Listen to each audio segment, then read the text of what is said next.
मैं गारंटी दे रहा हूँ कि ना हम मोदी योगी की गर्दन पहले झुकने दिए, ना आज झुकने देंगे और ना आगे झुकने देंगे, क्योंकि हम वो नहीं है तुम्हारी तरह। हमारे बाप दादाओं ने अपनी कुर्बानी दी है तो हम अपने नाम के आगे सनातनी लगाते हैं। पत्रकार महोदय, तो मोदी जी आपको टेंशन लेने की जरूरत नहीं, और अयोध्या वालों आपकी गलती नहीं है। देश में लोकतंत्र है, ये लोग बातों में आ गए, लोगों की बातों में आने के बाद लोगों ने वोट डाला है। और बीजेपी वालों की खासियत है भैया, चाहे वो कैसे भी है भैया, उनके लिए ताली मार दो, उन्होंने जनता को गाली नहीं बकी। अभी यही विपक्ष होता तो कहता है ईवीएम है तो दही, क्या बात है, ईवीएम है तो दही। ईवीएम कौन? ममता बनर्जी है, कह रही है चोलबो चोलबो चिल्का चोलबो चोलबो चोलबो चोलबो। क्यों बोल रही है मालूम है? क्योंकि उनके लोग जीत गए। अखिलेश यादव कह रहा है मेरी साइकिल पंचर नहीं हुई। अरे तेरी साइकिल पंचर नहीं हुई तो तेरी पार्टी क्षेत्र वाइज कैसे चल रही है? और भाई साहब ये हार जीत होती ना, इन लोगों को तो ये दिख रहा है कि मोदी अरे कहाँ हार गया। 9 तारीख को भारत का चौकीदार तीसरी बार लाल किले में खड़ा होकर कह रहा होगा कि मैं नरेंद्र दामोदर दास मोदी, ठीक है बराबर में चाचा खड़ा होगा नीतीश, प्रभु श्री राम की शपथ लेता हूं कि मैं दोबारा आ गया हूं और tiger is back, third time. Tiger is best, best भी है, बैक भी है, बैक भी है। और हम पहले भी बोलते थे, अब भी बोलते हैं कि मोदी जी तुम संघर्ष करो, हम तुम्हारे साथ हैं। जय श्री राम, जय श्री राम। और सुनो चमचो, तुम लोग अब भी कुछ नहीं बिगड़ा है, अपने नेताओं से मिलने दो, नहीं तो ये 5 साल तुम्हारे लिए है। और नेताजी अगर तुम सुन रहे हो तो ये जो जनता है ना, इनको अपने आप से मिलने दो, नहीं तो अगले 5 सालों में फिर मत बोलना कि मोदी और योगी गलती है। मोदी और योगी गलती नहीं है। मोदी जी के ऊपर तो एक मुहावरा आता है कि मोदी जी खुद सोचते हैं कि रास्ते भर रो रो के पूछा हमसे पाँव के छालों ने, ये 9 साल का रिकॉर्ड है, रास्ते भर रो रो के पूछा हमसे पाँव के छालों ने, बस्ती कितनी दूर बसा ली राम भक्त वालों ने, राम भक्त वालों ने। अरे पूरी दुनिया हार जाते 1 मिनट के लिए, हमें इतनी टेंशन नहीं थी, कम से कम अयोध्या तो जीतने देते। 82% वोट थे। आंखों से आंसू आते, अंदर से मन रोता है, आंखों से आंसू आ रहे कि सब कुछ तो लुटा देंगे, अगर हो गया कुछ तुझे तो सारी दुनिया। अंदर से लोगों की आत्मा रो रही है। एक सच्चा मुसलमान यहाँ खड़ा हुआ अल्लाह की इबादत करने वाला, वो कह रहा है दीपक भाई बुरा मत मानना, मैं तो मुसलमान हूँ। एक मुसलमान की वीडियो वायरल हो रही है, अगर बाबरी मस्जिद बनाई होती ना मोदी ने तो हम सारे मुसलमान 500 साल मोदी को वोट देते। क्या बोला? मोदी को वोट देते। मतलब वो अपने ईमान और धर्म के पक्के हैं। 230 सीटें सब इकट्ठे करके कीड़े मकोड़े बना के लाए, और अकेला शेर का बच्चा, भैया जोरदार तालियां बजा दो, नरेंद्र मोदी लेकर आए। सरकार कौन बनाएगा? सरकार नरेंद्र मोदी बनाएगा। रहा सवाल पलटू चाचा का, तो पलटू चाचा सबके चाचा, जगत चाचा है। मगर मैं आपको एक बात बता दूं, अब वो भी आखिरी दौर पे चल रहा है। अगर मोदी के साथ रहेगा तो बुढ़ापा सही कटेगा, क्योंकि हर हफ्ते एक प्रधानमंत्री मिलेगा इंडिया एयरलाइंस में। क्या प्रधानमंत्री तक का भी जो है ऑफर? अरे वो प्रधानमंत्री तक का नहीं, वो तो तक का ऑफर दे देंगे जो आप सोच रहे हो, वही वाला जो वो प्रधानमंत्री का ऑफर दे रहे हैं पलटू चाचा को। अरे एक हवाई जहाज में बैठ कर आए तेजस्वी यादव ने, खूब कोशिश करी पटाने की, मगर वो काबू में नहीं आया। आरजेडी भी 4 ही सीटें। और मजे की बात सुनो, आप लोग लोकसभा में उड़ीसा के इलेक्शन को क्यों भूल गए भाई साहब? जोरदार तालियां बजा दो। उड़ीसा जीत गई है बीजेपी। भाई साहब शिवराज सिंह चौहान तो ठहरा हुआ आदमी है, डायरेक्ट मिलता है अपने कार्यकर्ताओं से, डायरेक्ट बात करता है। योगी आदित्यनाथ मिलता है। और दिल्ली का भी बता दूं आपको भविष्य, पूछो दिल्ली का भविष्य विधानसभा का। विधानसभा आ गया। अगर ये चमचों ने अब की बारी भी नहीं सुधरे तो ये दिल्ली भी हार जाएंगे, मैं बता दूं, इन चमचों की देन है। दिल्ली की राजनीति खत्म करो, जनता चाहती है कि दिल्ली में भी परिवर्तन हुए। केजरीवाल से त्रस्त है लोग। ये तो समझ नहीं आया कि 7 सीटों पर इतना जो है प्रचार प्रसार के लिए केजरीवाल बाहर भी आए, सीट तो एक भी नहीं जीती, लेकिन कल सौरभ भारद्वाज वो जेल वाली फोटो पे लड्डू खिला रहे हैं केजरीवाल। किसियानी बिल्ली खंबा नोचे। अगर सौरभ भारद्वाज को पहले ही बोल दिया गया जेल से कि आप मेरी फोटो को मीठा खिलाओ, बताओ जेल वाली फोटो है, जेल वाली फोटो दिखा के मतलब वो ये बता रहे हैं कि हाँ ये अपराधी है। दूसरी बात अब तो भैया पत्रकार भी प्रवक्ता बन गए। दूसरी बात, देश में ये नमस्कार, मैं हूं आपके साथ अर्जुन खजूरिया। आपका स्वागत है हमारे इस चैनल पर।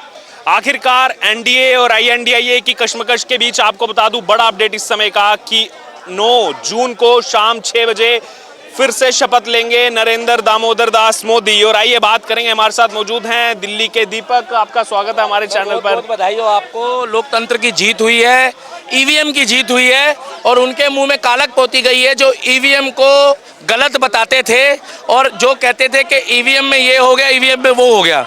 आज उनको एक्चुअल में बवासीर हो गई है, क्योंकि जो ईवीएम को बताते थे गड़बड़, आज वो ईवीएम से खुश है। क्या मोदी जी की नीतियां तीसरी बार ईवीएम में नहीं चली क्या, जिस तरीके से ये बोल रहे हैं? पहली बात। दूसरी बात, अब इलेक्शन खत्म होने के बाद बताऊंगा 2014 से पहले किसकी सरकार थी? कांग्रेस की सरकार थी। तो बीजेपी ने ईवीएम 2014 में कैसे हैक कर ली, 19 में कैसे कर ली, और अगर 19 में कर ली तो क्या 24 में हैक नहीं कर पाए? लोकतंत्र है, लोकतंत्र में जिसने जिसको चुना है। आज भी बीजेपी में किसी भी नेता ने ये नहीं बोला कि भैया ईवीएम हैक हो गई या ये हैक हो गया। उन्होंने बोला कोई बात नहीं, हार गए। जहां से प्रधानमंत्री वही बन रहा है। और रहा सवाल मोदी जी की नीतियों में, कितना भी बढ़िया काम कराओ, मगर इनके टिकट बंटवारे में उत्तर प्रदेश में जो योगी आदित्यनाथ को इन्होंने इग्नोर करा, क्षेत्र वाइज जातिवाद के हिसाब से विपक्ष का मुद्दा चल गया। जातियों में बांटना था, बांट दिया। सभी हिंदू भाइयों से हाथ जोड़ के दरखास्त है सनातनियों से, अयोध्या वालों को गलत मत बोलो। उनका मत था, उन्होंने जिसको देना था दे दिया। ये वही अयोध्या वाले हैं, जब राम मंदिर में हम गए थे तो हमारा स्वागत करा था। ये वही अयोध्या वाले हैं जिन्होंने 2014 में जिताया, 2019 में जिताया। कैंडिडेट का भी कहा जा रहा है। भाई साहब, बिल्कुल इसमें जातिवाद होता है। मैं तो एक ही बात बोलूंगा कि जातिवाद की राजनीति बीजेपी ना करे, मगर जहां जहां जाति के आधार पे वोट का रेशो ज्यादा है वहां पर वो कैंडिडेट खड़ा करे जो लोग उसको पसंद करते हैं लोकल एरिया में। दूसरी बात, अब जो नीचे के नेता हैं इनके, उनके चमचों को समझा दो बीजेपी के। मैं बीजेपी वालों की बात कर रहा हूं भी। उनके चमचों को समझा दो कि 5 साल तक अगर इन जैसा युवा कोई काम कराने जाए तो उनको बड़े नेता से मिलने दो, ना कि ये पूछो कि क्या काम है, क्यों आए हो, और साहब बिजी है। और ये जरूर डालना, प्यारा हिंदुस्तान वाले भाई साहब बोल दो इनको। ये चीज है, ये चीज जरूर है। ये बात तो आप ट्विटर में डालो, इंस्टाग्राम में डालो, फेसबुक में डालो, क्योंकि जब तक बड़े युवा हो, महिला हो, माता हो, बहन हो, जब तक समस्या बड़े नेता तक पहुंचती है तब तक वो व्यक्ति नाराज हो जाता है। और ये जो चमचे हैं ना, ये तुम्हें कह रहा हूं जो तुम मिलने नहीं देते, बुड़वक। हमारे एक वोट की ताकत है और हम चाहते हैं ना तो हम अपने क्षेत्र के लोगों को जिताते हैं। चमचो, मैं उनको बोल रहा हूं जो बीजेपी के कुछ नीचे के नेता हैं, उनके नीचे चमचे हैं, वो नहीं मिलने देते। हम तुम्हें वोट नहीं देते जो तुम 5000 की कमीज पहन के घूम रहे हो ना। अपनी औकात देखो पहले। तुम्हारा नेता 500 वाली पहनता है और तुम 5000 की पहन के घूमते हो। बिल्कुल भैया गलत तो नहीं बोल रहा? इसमें मोदी और योगी कुछ नहीं करेगा। और भाई साहब, शिवराज सिंह चौहान तो ठहरा हुआ आदमी है, डायरेक्ट मिलता है अपने कार्यकर्ताओं से, डायरेक्ट बात करता है। योगी आदित्यनाथ मिलता है। और दिल्ली का भी बता दूं आपको, भविष्य पूछो, दिल्ली का भविष्य विधानसभा का। विधानसभा आ गया। अगर ये चमचों ने अब की बारी भी नहीं सुधरे तो ये दिल्ली भी हार जाएंगे। मैं बता दूं, इन चमचों की देन है। दिल्ली की राजनीति खत्म करो। जनता चाहती है कि दिल्ली में भी परिवर्तन हुए। केजरीवाल से त्रस्त है लोग। ये तो समझ नहीं आया कि 7 सीटों पर इतना जो है प्रचार प्रसार के लिए केजरीवाल बाहर भी आए। सीट तो एक भी नहीं जीती, लेकिन कल सौरभ भारद्वाज वो जेल वाली फोटो पे लड्डू खिला रहे हैं केजरीवाल। किसियानी बिल्ली खंबा नोचे। अगर सौरभ भारद्वाज को पहले ही बोल दिया गया जेल से कि आप मेरी फोटो को मीठा खिलाओ, क्योंकि ये पहले जब ये नौमी अष्टमी थी नवरात्रों में, इसने 25 पूड़ी खा ली, 6 लड्डू खा लिए कि मेरी शुगर बढ़ जाए, मुझे बाहर ले जाएं। बाहर ले जाएंगे तो अस्पताल इसके हैं, अस्पताल वाले कह देंगे कि इसको यहाँ पर एडमिट रखो। मैं आपको बता दूं, ये सिर्फ राजनीति है। लड्डू फोटो को खिलाने से अगर अरविंद केजरीवाल को लग जाता तो हम भी बताओ, जेल वाली फोटो है, जेल वाली फोटो दिखा के मतलब वो ये बता रहे हैं कि हाँ ये अपराधी है। दूसरी बात, अब तो भैया पत्रकार भी प्रवक्ता बन गए। दूसरी बात, देश में ये मोदी जी बहुत सी सीटों में मोदी के फेस, भाई साहब रुक जाओ, मोदी के फेस में देश का चुनाव हुआ है, मोदी के फेस में जीते हैं। कुछ नेता अच्छे थे, और अयोध्या वालों को गलत बोलने से पहले एक बार ये देख लो कि जो रामचरितमानस में रावण बने थे वो भी जीते थे बीजेपी की तरफ से, जो हनुमान बने थे वो भी जीते थे, जो रामनाथ कोविंद है वो भी जीते थे, और एक व्यक्ति और थे जो रामचरितमानस में ही थे वो भी जीते हैं, दारा सिंह जी भी जीते थे। अयोध्या वालों को गलत मत बोलो, ये भाई भाई को लड़वाना चाहते थे, भाई भाई लड़ चुके हैं। हम जब तक जिंदा हैं, हम कल भी मोदी के साथ थे, आज भी मोदी के साथ है, और आगे वाले टाइम में भी मोदी के साथ रहेंगे भाई साहब। भैया गलत तो नहीं बोल रहा? इसमें बहुत जश्न का माहौल है कि देखिए हमने देखो, अरे रुको चाचा, यही चक्कर में तो ये लोग हरे हैं आपकी बारी। आप मुझे एक बात बताइए, सारे कीड़े मकोड़े खच्चर खास इसी चक्कर में देश गुलाम रहा है। इधर घूम जाओ भाई साहब, तुम इधर घूम जाओ, इसी चक्कर में देश गुलाम रहा भाई साहब, देख रहे हो? 230 सीटें सब इकट्ठे करके कीड़े मकोड़े बना के लाए, और अकेला शेर का बच्चा, भैया जोरदार तालियां बजा दो, नरेंद्र मोदी लेकर आए। सरकार कौन बनाएगा? सरकार नरेंद्र मोदी बनाएगा। रहा सवाल पलटू चाचा का, तो पलटू चाचा सबके चाचा है, जगत चाचा है। मगर मैं आपको एक बात बता दूं, अब वो भी आखिरी दौर पे चल रहा है। अगर मोदी के साथ रहेगा तो बुढ़ापा सही कटेगा, क्योंकि हर हफ्ते एक प्रधानमंत्री मिलेगा इंडिया अलायंस में। क्या उप प्रधानमंत्री तक का भी जो है ऑफर? अरे वो प्रधानमंत्री तक का नहीं, वो तो तक का ऑफर दे देंगे जो आप सोच रहे हो, वही वाला जो वो प्रधानमंत्री का ऑफर दे रहे हैं पलटू चाचा को। अरे एक हवाई जहाज में बैठ कर आए तेजस्वी यादव ने, खूब कोशिश करी पटाने की, मगर वो काबू में नहीं आया। आरजेडी भी 4 ही सीटें आई। और मजे की बात सुनो, आप लोग लोकसभा में उड़ीसा के इलेक्शन को क्यों भूल गए भाई साहब? जोरदार तालियां बजा दो। उड़ीसा जीत गई है बीजेपी। कौन कह रहा है मोदी मैजिक खत्म हो गया? 7 सीटों में क्लीन स्वीप हो गए। क्लीन स्वीप बोलते हो ना भाई साहब? साफ, ये लोग वेस्टर्न कल्चर वाले इंग्लिश बोलते हैं। मध्य प्रदेश वालों ने तो बिल्कुल साफ कर दिया। मैं छिंदवाड़ा में 15 दिन रिपोर्टिंग करके आया था, और पहले दिन से आभास मुझे हो गया था कि इस बार बदलाव होने वाला है। 44 साल तक वहाँ ऐसा रहा है, कमलनाथ या उनकी पत्नी अलकानाथ या बेटे नकुलनाथ, इस बार वो भी। अंदर से हर आदमी जानता है कि देश में जातिवाद हो रही है, मगर मैं हाथ जोड़ के कह रहा हूँ, जिस देश में आईपीएस हार गया अन्नामलाई, और एक आतंकवादी जीत गया खालिस्तानी, वो भी जेल के अंदर, क्या उस देश में, उस देश की जनता को सोचो, जिन्होंने बोला अब की बारी तो तू बच के चला गया पुल से, अगली बार आएगा। जो जेल में बंद है ना भाई साहब, डिब्रूगढ़ की जेल में, वो व्यक्ति जीत गया। शर्म की बात तो सोचने वाली बात है। इसमें मोदी क्या करेगा? मोदी जी के ऊपर तो एक मुहावरा आता है कि मोदी जी खुद सोचते हैं कि रास्ते भर रो रो के पूछा हमसे पाँव के छालों ने, ये 9 साल का रिकॉर्ड है, रास्ते भर रो रो के पूछा हमसे पाँव के छालों ने, बस्ती कितनी दूर बसा ली राम भक्त वालों ने, राम भक्त वालों ने।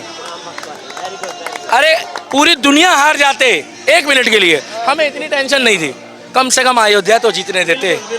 82% वोट थे, आंखों से आंसू आते, अंदर से मन रोता है। क्यों? क्योंकि वो व्यक्ति आ रहा है जिसने वर्ल्ड क्लास एयरपोर्ट दिया, जिसने वर्ल्ड क्लास सड़कें दी, जिसने वहां पर बैरिकेड लगाए, और जिसने वहां की अर्थव्यवस्था बनाई। मगर कुछ लोग कहना चाहते हैं, sir soon low please, request है, कुछ लोग कहना चाहते हैं कि वहां पर बाहर से लोग आकर होटल बना रहे हैं, बाहर से लोग आकर वहां पर इंफ्रास्ट्रक्चर बना रहे हैं। वो कौन बाहर से आ रहे हैं? महाराष्ट्र बाहर देश में है, छत्तीसगढ़ बाहर देश में है, गुजरात बाहर है, कोई विदेश है? नहीं। आपकी मर्जी है, आप अयोध्या के हो, लखनऊ के हो, कानपुर के हो, या बनारस के हो। मैं इतना जानता हूं कि कुछ भी पूछो, जीत हमेशा सत्य की होती है। मगर इस देश में अगर यही मोदी टमाटर, आलू, प्याज और अद्धे पौवे की बात करता ना, तो भाई साहब इसको वोट डल जाते मोदी जी। इन्होंने बात करी सड़क की, आज एक व्यक्ति कह रहा है कि मुझे 370 खाने को देगी। जाके उन कश्मीरियों से पूछो जो हमारे सनातनी भाई वहां से अपना घर उजाड़ के गए हैं, और घर तो नहीं छोड़ा, साथ के साथ उनके परिवार के लोगों को मारा गया है, मुखिया को मारा गया है, और बोला है कि जवान लड़की छोड़ दो और बूढ़ी औरतें ले जाओ। आज उस जगह से धारा 370 हटी है, और दुर्भाग्य की बात है कि ये कह रहे हैं विक्ट्री साइन, और पाकिस्तान में जश्न मनाया जा रहा है। आप इससे हिसाब लगा लो कि यहाँ दुश्मन कौन है, और दुश्मन देश में आतिशबाजी हो रही है। तो ये जीत और हार का विषय नहीं है। अरे हमारा खिलाड़ी अगर अब की बारी अव्वल नहीं आया मगर पास तो हो गया। तुम्हारा पप्पू तो पास भी नहीं हुआ। बिल्कुल सही कह रहे हैं आप। जिनके बाप दादा ने 70 साल मेहनत करी, 62 साल, वो 100 नहीं लाए। 2 इनके, 4 उनके, 5 उनके, 20 उनके, सबको बटोर रहे हैं। आ जाओ आ जाओ आ जाओ आ जाओ आ जाओ आ जाओ आ जाओ। और उसके बाद खड़े होके कह रहे हैं अबे पागल वागल हो गए हो क्या, गांजा पी रखा है। और अकेला मोदी खड़ा होके कह रहा है सभ्यता से, आंखों से आंसू आ रहे कि सब कुछ तो लुटा देंगे, अगर हो गया कुछ तुझे तो सारी दुनिया। अंदर से लोगों की आत्मा रो रही है। एक सच्चा मुसलमान यहाँ खड़ा हुआ, अल्लाह की इबादत करने वाला, वो कह रहा है दीपक भाई बुरा मत मानना, मैं तो मुसलमान हूँ।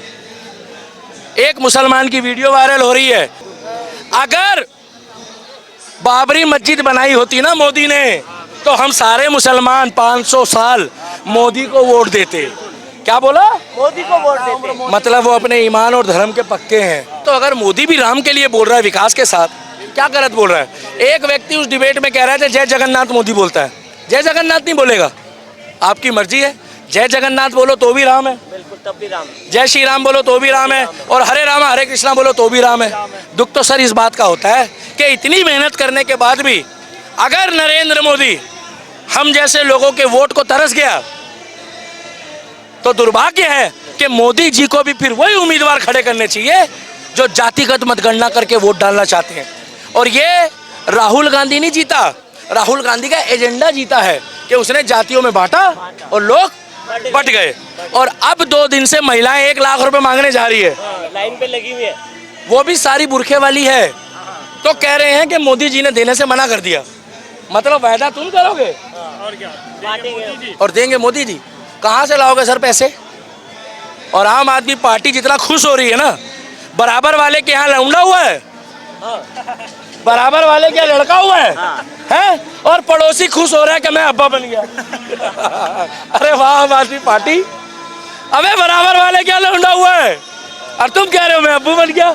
झाड़ू वालों, तुम्हें तो खुशी मनानी नहीं चाहिए, क्योंकि तुम्हारा मुख्यमंत्री और तुम्हारे 3 मंत्री तो जेल में है। और वही 3 सीट। और अतीशी कह रही है अंदर खाते कि अच्छा केजरीवाल बाहर ना है, क्योंकि अतीशी कह रही है मैं मुख्यमंत्री बनूंगी, सारों भारद्वाज कह रहा है मैं बनूंगा। और मैं लिख के दे रहा हूँ, डंके की चोट पे कह रहा हूँ, अब जो ये 5 साल काम करेंगे ना, इनको अकल आ जाएगी भाई साहब। देश में विकास के साथ साथ क्षेत्र वाइज जो भी नेता अच्छा है बीजेपी का, उसको नीचे से ऊपर उठाओ, खड़ा करो और वोट डलवाओ। और मैं गारंटी दे रहा हूं कि ना हम मोदी योगी की गर्दन पहले झुकने दिए, ना आज झुकने देंगे और ना आगे झुकने देंगे, क्योंकि हम वो नहीं है तुम्हारी तरह। हमारे बाप दादाओं ने अपनी कुर्बानी दी है, तो हम अपने नाम के आगे सनातनी लगाते हैं पत्रकार महोदय। तो मोदी जी आपको टेंशन लेने की जरूरत नहीं, और अयोध्या वालों आपकी गलती नहीं है, देश में लोकतंत्र है। ये लोग बातों में आ गए, लोगों की बातों में आने के बाद लोगों ने वोट डाला है। और बीजेपी वालों की खासियत है भैया, चाहे वो कैसे भी हैं भैया, उनके लिए ताली मार दो, उन्होंने जनता को गाली नहीं बजी। अभी यही विपक्ष होता तो कहता है ईवीएम है तो दही, क्या बात है, ईवीएम है तो दही। ईवीएम कौन वो ममता बनर्जी है कह रही है चोलबो चोलबो चिल्का चोलबो चोलबो चोलबो चोलबो। क्यों बोल रही है मालूम है? क्योंकि उनके लोग जीत गए। अखिलेश यादव कह रहा है मेरी साइकिल पंचर नहीं हुई। अरे तेरी साइकिल पंचर नहीं हुई तो तेरी पार्टी क्षेत्र वाइज कैसे चल रही है? और भाई साहब ये हार जीत होती ना, इन लोगों को तो ये दिख रहा है कि मोदी अरे कहाँ हार गया। 9 तारीख को भारत का चौकीदार तीसरी बार लाल किले में खड़ा होकर कह रहा होगा कि मैं नरेंद्र दामोदर दास मोदी, ठीक है बराबर में चाचा खड़ा होगा नीतीश, प्रभु श्री राम की शपथ लेता हूं कि मैं दोबारा आ गया हूं और tiger is back, 3rd time. Tiger is best भी है, बैक भी है, बैक भी है। और हम पहले भी बोलते थे, अब भी बोलते हैं कि मोदी जी तुम संघर्ष करो, हम तुम्हारे साथ हैं। जय श्री राम, जय श्री राम। और सुनो चमचो, तुम लोग अब भी कुछ नहीं बिगड़ा है, अपने नेताओं से मिलने दो, नहीं तो ये 5 साल तुम्हारे लिए है। और नेताजी अगर तुम सुन रहे हो तो ये जो जनता है ना, इनको अपने आप से मिलने दो, नहीं तो अगले 5 सालों में फिर मत बोलना कि मोदी और योगी गलती है। मोदी और योगी गलती नहीं है, अब पूछो, अब ये पूछो कि दिल्ली विधानसभा में कौन जीतेगा, पूछो एक बार, लास्ट सवाल है सर, आप पूछ लो ना सर, मैं बताऊं। अगर इनकी नीतियां अच्छी हुई तो अंदर खाते में दिल्ली में पीने का पानी नहीं है, दिल्ली में पीने का पानी नहीं है, जमुना की हालत खराब हो रही है, और जिनके घर में टूटी नहीं लगी उनके बिल आ रहे हैं। और ये कहने की बातें हैं कि बिजली का बिल नहीं आ रहा, बिजली का बिल सबका आ रहा है। अगर बीजेपी की नीतियां अच्छी होगी, नेता अच्छे होंगे और इनकी आपस की फूट खत्म हो जाए, ये अलग से डाल देना, तो मैं गारंटी ले रहा हूँ यहाँ बीजेपी बनेगी। और कांग्रेस का सपना साफ है, ये तो सनातनियों की गलती है कि राहुल गांधी जातिवाद में बांट के जीत गया। तो हम यही कह रहे हैं, 9 तारीख के लिए बीजेपी को हार्दिक शुभकामनाएं भैया। जय श्री राम। ये सुना आपने हमारे साथ दिल्ली के दीपक को, अपना पूरा विश्लेषण इन्होंने रखा चुनाव के बाद जो रिजल्ट आए उसको लेकर, और अब जो 9 जून को फिर से शपथ लेने जा रहे हैं नरेंद्र मोदी, तीसरी बार जो है प्रधानमंत्री पद की शपथ लेंगे शाम को 6 बजे। इस पर पूरी चर्चा आपने सुनी। अब आप किस चर्चा से जुड़े हो जरूर हमारे साथ कमेंट बॉक्स में शेयर करें और बने रहें प्यारा हिंदुस्तान के साथ।